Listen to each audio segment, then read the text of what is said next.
মালদা শহরে গরুর আনাগোনা রুখতে রীতিমতন হিমশিম খাচ্ছেন সিভিক ভলেন্টিয়াররা। বৃহস্পতিবার এমনটাই ছবি নজরে এলো শাহপুর দ্বিতীয় সেতু সংলগ্ন এলাকায়। উল্লেখ্য, প্রতিদিন সকাল হলেই পুরাতন মালদার শাহপুর থেকে দলে দলে গরুর পাল প্রবেশ করে মালদা শহরে। এরপর সেই সমস্ত গরু শহরের রাজপথ থেকে শুরু করে শহরের বিভিন্ন এলাকায় বিচরণ করে।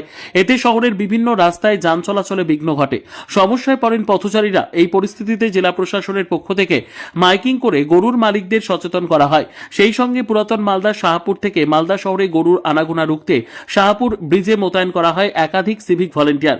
এই সমস্ত সিভিক ভলেন্টিয়ারদেরই এখন রীতিমতন কালঘাম ছুটছে গরুর আনাগোনা রুখতে গিয়ে। বৃহস্পতিবার এমনই দৃশ্য নজরে এলো শাহপুর দ্বিতীয় সেতু সংলগ্ন এলাকায়। সমাজকে সচেতন করব যে না, রাস্তায় গরু রাখতে হবে না, গরু রাখার পালন করে রাখার ব্যবস্থা করতে হবে।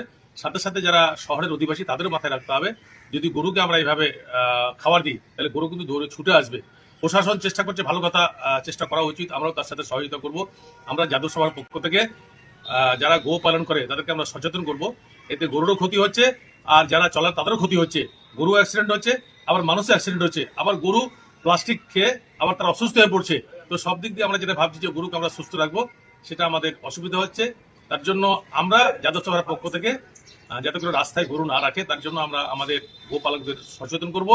কিন্তু সাথে সাথে সরকারকেও মাথায় রাখতে হবে যে আগামী দিনে যে গো চারণের ব্যবস্থা, গো ভাগাড়ের ব্যবস্থা, সাথে সাথে শহরের লোককে নির্দিষ্টভাবে আর গরু খাওয়া দিতে গেলে তারা সাথে করে নিয়ে গিয়ে আর যার বাড়িতে গরু আছে সেখানে গিয়ে দিয়ে আসুক, কোনো আপত্তি নেই। কিন্তু এই যে গরু যাচ্ছে আর তারা খাওয়াচ্ছে, এই যে